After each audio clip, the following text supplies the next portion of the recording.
নমস্কার বন্ধুরা, সম্পাস রান্নাঘরে আপনাদের সকলকে স্বাগত। আজ আবার একটা নতুন রেসিপি নিয়ে আপনাদের কাছে চলে এলাম। আজকে আমি আপনাদেরকে সাবুদানার রসমালাই বানিয়ে দেখাবো। এই রেসিপিটা আপনারা যে কোনো উপোসের দিনেও খেতে পারেন। পুরো রেসিপিটা আমি স্টেপ বাই স্টেপ ভিডিওতে দেখিয়েছি, তাই ভিডিওটা স্কিপ না করে পুরো রেসিপিটা দেখার অনুরোধ রইল। রেসিপিটা ভালো লাগলে আমাকে কমেন্ট বক্সে কমেন্ট করে জানাবেন। ভালো লাগলে লাইক বাটনটাও প্রেস করে দেবেন, আর আপনাদের বন্ধুদের মধ্যে আমার ভিডিওটাকে শেয়ার করে দেবেন। আর আমার নতুন বন্ধুদের কাছে অনুরোধ, আমার চ্যানেলটাকে সাবস্ক্রাইব করে পাশে থাকবেন। আর আমার চ্যানেলে নতুন নতুন রেসিপি দেখার জন্য পাশে থাকা ছোট্ট বেল আইকনটাও প্রেস করে দেবেন। চলুন আর কথা না বাড়িয়ে কিভাবে আজকে এই সাবুদানার রসমালাই বানাবেন রেসিপিটা দেখে নেওয়া যাক। সাবুদানার রসমালাই তৈরি করার জন্য আমি এখানে 200 গ্রাম সাবুদানা নিয়েছি।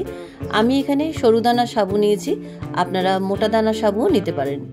এবার এই সাবুদানাগুলোকে একটা বাটির মধ্যে ঢেলে ভালো করে জল দিয়ে ধুয়ে নিচ্ছি।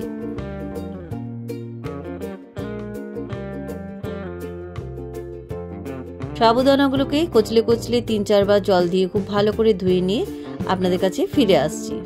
সাবুদানাগুলোকে 2-3 বার ভালো করে জল দিয়ে ধুয়ে আমি জল ঝরিয়ে নিয়েছি। এবার এই সাবুদানার মধ্যে আমি গরম জল দিয়ে দিচ্ছি। আমি যে বাটির মাপে সাবুদানা নিয়েছি সেই বাটির মাপে 1 বাটি আমি ফুটন্ত গরম জল সাবুদানার মধ্যে দিয়ে দিলাম। সাবুদানার মধ্যে জলটা খুব ভালোভাবে মিশিয়ে দিয়ে আমি ঢাকা দিয়ে 10 মিনিট আমি সাবুদানাগুলোকে জলের মধ্যে ভিজিয়ে রাখছি। 10 মিনিট হয়ে গেছে, সাবুদানাগুলো আমার ভেজানো ছিল। দেখুন সাবুদানার মধ্যে 1 ফোঁটাও জল নেই, জলটা একদম টেনে নিয়েছে আর সাবুদানাগুলো খুব ভালোভাবে ভিজে গেছে। তবে আপনারা যদি মোটা দানা সাবু দিয়ে তৈরি করেন তাহলে আরও 10-15 মিনিট সাবুদানাগুলোকে ভিজিয়ে রাখবেন। এবার এই সাবুদানার মধ্যে আমি দিয়ে দিচ্ছি 2 টেবিল চামচ গুঁড়ো চিনি। চিনিটাকে আমি মিক্সিতে গুঁড়ো করে নিয়েছিলাম। এখন আমি 2 টেবিল চামচ গুঁড়ো চিনি দিলাম, পরে লাগলে দেওয়া যাবে। এবার আমি এর মধ্যে দিয়ে দিচ্ছি 1 টেবিল চামচ গুঁড়ো দুধ, আর দিয়ে দিচ্ছি সামান্য একটু লবণ। যে কোনো মিষ্টি জাতীয় রেসিপিতে সামান্য একটু লবণ দিলে মিষ্টির স্বাদের গুণ অনেকটাই বাড়ে। এবার সমস্ত উপকরণ সাবুদানার মধ্যে ভালো করে মিশিয়ে দিচ্ছি।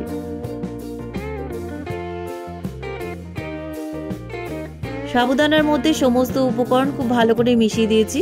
এবার আমি সাবুদানার বলগুলো তৈরি করে নেব। হাতের মধ্যে সামান্য একটু ঘি মাখিয়ে নিচ্ছি, যাতে সাবুদানাগুলো হাতের মধ্যে চিপকে না যায়। হাতের মধ্যে ভালো করে ঘি মাখিয়ে নিয়ে এবার ছোট ছোট সাবুদানার বল তৈরি করে নিচ্ছি। দেখুন অল্প করে সাবুদানার মিশ্রণ নিয়ে হাতের মধ্যে এভাবে গোল পাকিয়ে নিচ্ছি। দেখুন এভাবে ছোট্ট বল তৈরি করে নিলাম। এবার একটা প্লেটের মধ্যে তুলে রাখছি। এভাবে প্রত্যেকটা সাবুদানার বল আমি তৈরি করে নিচ্ছি।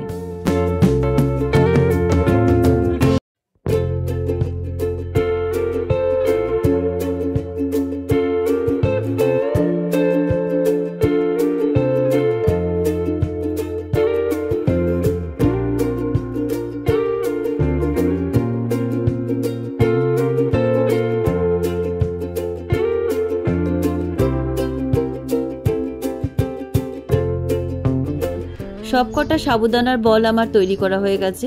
এবার এই সাবুদানার বলগুলোকে সাইডে রেখে দিয়ে ইন্ডাকশনে একটা পাত্র বসিয়ে দিলাম। পাত্রের মধ্যে আমি দিয়ে দিচ্ছি 1/2 লিটার ঘন দুধ। দুধটা একটু উষ্ণ গরম হয়ে যাওয়ার পর আমি এর মধ্যে দিয়ে দিচ্ছি 2 টেবিল স্পুন গুঁড়ো দুধ। দুধটা উষ্ণ থাকতে থাকতে গুঁড়ো দুধটা দিলে পরে লিকুইড দুধের মধ্যে গুঁড়ো দুধটা দলা পাকিয়ে যায় না। এবার লিকুইড দুধের মধ্যে গুঁড়ো দুধটা খুব ভালো করে দেখুন মিশিয়ে দিলাম, একটু কিন্তু দলা পাকিয়ে যায়নি। এবার এই দুধের মধ্যে আমি দিয়ে দিচ্ছি 3 টেবিল স্পুন চিনি। আমি এখানে 3 টেবিল স্পুন চিনি দিয়েছি। আপনারা আপনাদের স্বাদ অনুযায়ী কম বেশি যেমন মিষ্টি খেতে পছন্দ করেন সেই বুঝে আপনারা চিনি দেবেন। এবার চিনিটা খুব ভালোভাবে দুধের মধ্যে মিশিয়ে দিচ্ছি। দুধের মধ্যে চিনিটা ভালোভাবে মিশে যাওয়ার পর আমি এর মধ্যে 3টে ছোট এলাচকে ফাটিয়ে দিলাম। ছোট এলাচগুলো দুধের মধ্যে খুব ভালো করে মিশিয়ে দিচ্ছি। দুধটা ফুটিয়ে অনেকটাই ঘন করে নিয়েছি, এর থেকে বেশি আর ঘন করব না। এবার এই দুধের মধ্যে দিয়ে দিচ্ছি আগের থেকে বানিয়ে রাখা সাবুর বলগুলো। সমস্ত সাবুর বলগুলো দিয়ে দিলাম। এবার মিনিট 5 আমি সাবুর বলগুলো দুধের মধ্যে ফুটিয়ে নিচ্ছি। দুধের মধ্যে সাবুর বলগুলো ফুটতে ফুটতে যখন দেখবেন কালারটা চেঞ্জ হয়ে যাচ্ছে আর বলগুলো বেশ স্বচ্ছ হয়ে যাচ্ছে, এই রকম যখন বলগুলো হয়ে যাবে তখন আপনারা গ্যাস অফ করে দেবেন। তবে গ্যাস অফ করার আগে আমি আরও 2টো জিনিস যোগ করব। এবার নামাবার আগে আমি দিয়ে দিচ্ছি 1 চামচ গোলাপ জল, আর দিয়ে দিচ্ছি 1 চামচ কেওড়ার জল। গোলাপ জল আর কেওড়ার জল সাবুদানার রসমালাইয়ের মধ্যে ভালোভাবে মিশিয়ে দিচ্ছি। সাবুদানার রসমালাইয়ের মধ্যে গোলাপ জল আর কেওড়া জল খুব ভালোভাবে মিশিয়ে দিলাম। এবার ইন্ডাকশনে সুইচ অফ করে আমি নামিয়ে নিলাম। এবার উপর থেকে একটু ক্রাশ করা কেশর আমি হাত দিয়ে ছড়িয়ে দিচ্ছি। এবার উপর থেকে কিছু কুচনো ড্রাই ফ্রুটস আমি ছড়িয়ে দিচ্ছি। এটা সম্পূর্ণ অপশনাল, আপনারা নাও দিতে পারেন, দেখতে সুন্দর লাগার জন্য আমি এখানে দিলাম। এবার এই সাবুদানার রসমালাইগুলো পুরোপুরি ঠান্ডা হওয়ার পর আমি আপনাদের সার্ভ করে দেখাবো।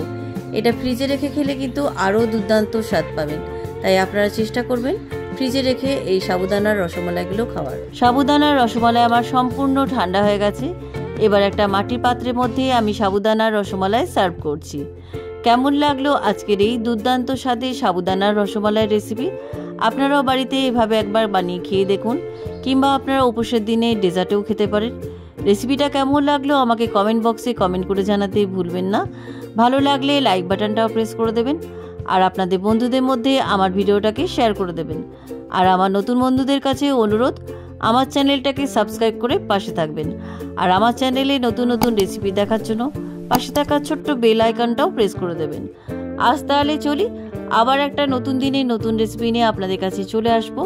সবাই ভালো থাকবেন, সুস্থ থাকবেন। ধন্যবাদ।